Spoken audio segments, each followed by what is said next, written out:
السلام علیکم۔ شروع اللہ پاک کے بابرکت نام سے جو بڑا مہربان نہایت رحم کرنے والا ہے۔ ایک امیدوار ووٹ مانگنے کے لیے ایک بوڑھے آدمی کے پاس گیا اور انہیں 1000 روپے پکڑاتے ہوئے کہا، بابا جی اس بار ووٹ مجھے دیں۔ بابا جی نے کہا، بیٹا مجھے پیسے نہیں چاہیے، پر تمہیں ووٹ چاہیے تو ایک گدھا خرید کے لا دو۔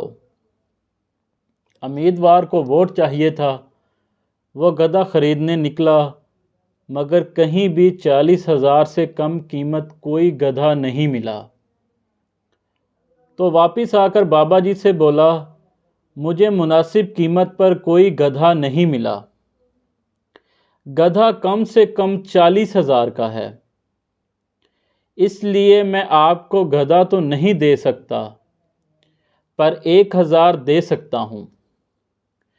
بابا جی نے کہا، چودھری صاحب مجھے اور شرمندہ نہ کرو، تمہاری نظر میں میری قیمت گدھے سے بھی کم ہے۔ جب گدھا 40,000 سے کم میں نہیں بکا تو میں 1000 میں کیسے بک سکتا ہوں؟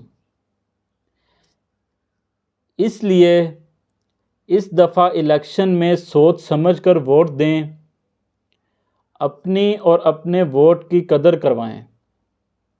صرف ہاتھ ملانے، خیریت پوچھنے، حال احوال کرنے، چائے کی ایک پیالی پلانے پر ضمیر فروخت مت کریں۔ ووٹ امانت ہے اور امانت کے بارے میں یقیناً پوچھا جائے گا۔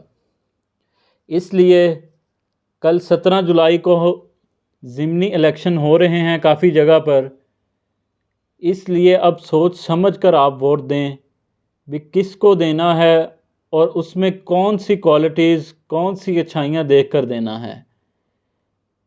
ابھی بھی آپ اس پر ووٹ دیں کہ جی یہ ہماری برادری کا ہے، یہ ہمیں کہا ہے، تو بعد میں پھر اپنے حالات پر پچھتاوا نہ کریں۔ اللہ آپ سب کا حامی و ناصر ہو۔ خدا حافظ۔